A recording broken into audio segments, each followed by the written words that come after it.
So today the problem we have is simplification, right? We're asked to simplify all square root of 9 plus square root of 8, right? We have to understudy the looks of the question very well. 9 is a perfect square, but 8 isn't. So how may we break 9 down and 8 down so that the results will be able to interrelate very well? So what we do is square root of square root of 9 plus square root of 8.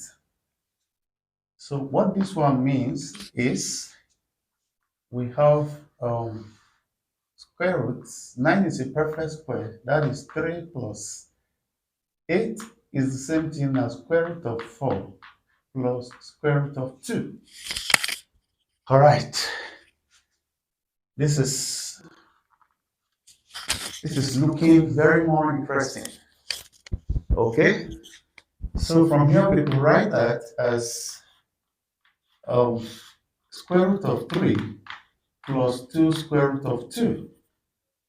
From this expression, square root of 4 is 2. So it's going to be 2 times square root of 2.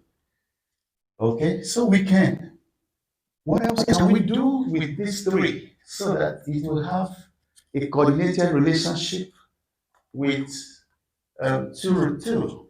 So we can express 3 this way: square root of 2 plus 1, all right, in brackets, and then we have square root of 2 root 2. This also still makes very good meaning, isn't it? All right, so the next thing we're going to do is I can rewrite these 2, all right? I can write these 2 as square root of 2 all squared, because as a result, it's still going to give us 2 back. And then we could write this one as 1 squared. So this will be in a major brackets. So all plus 2 square root of 2. All right. This also conveys the same meaning. All right. So what's the next thing we're going to do with this? What can we do with this? All right. We remember that if you have alpha squared plus beta squared, this result gives alpha plus beta all squared all minus 2 alpha beta. All right. From roots of quadratic equation.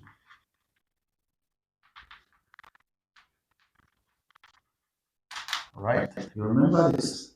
From roots of quadratic equation, the square of alpha plus the square of beta equals beta plus alpha plus beta all squared all minus 2 alpha beta. This makes sense. In this case, square root of 2 we go for alpha, and then 1 square we go for beta. So we are going to substitute this result in the place of what is in the major bracket here, and that's going to make it very, very interesting. All right, so if we do that, we're going to have square root of 2 plus 1 all squared all minus 2 and square root of 2 times 1. All right, and then plus 2 root 2 times 1. Everything is under square root. Of course, we know that this one is times 1. All right, any number that exists by itself is multiplied by 1. So that's what it means. So we have this time, and this time we cancel out because we have negative, and then it's canceling out this positive for corresponding terms. So the result is going to be we have square root of 2 plus 1 all squared all under square root. All right, but from indices, we have a squared. If you have a squared under square root, All right, what this means is that we have this square, this half outside, we cancel this square. So if you bring that here, you will have square root of 2 plus 1 all squared, all raised to power half. So the result, this we cancel out, and then we are left the square root of 2 plus 1. And that becomes the simplified form of that expression. This is, very interesting. So if you have learned something, please hit the notification button so that when our next videos are out, you will be informed. And then we want you to also accolade us by sharing our videos. You also enjoy to give us a thumb up and then make your comment. Make sure that it is succinct so that we will be able to react to it.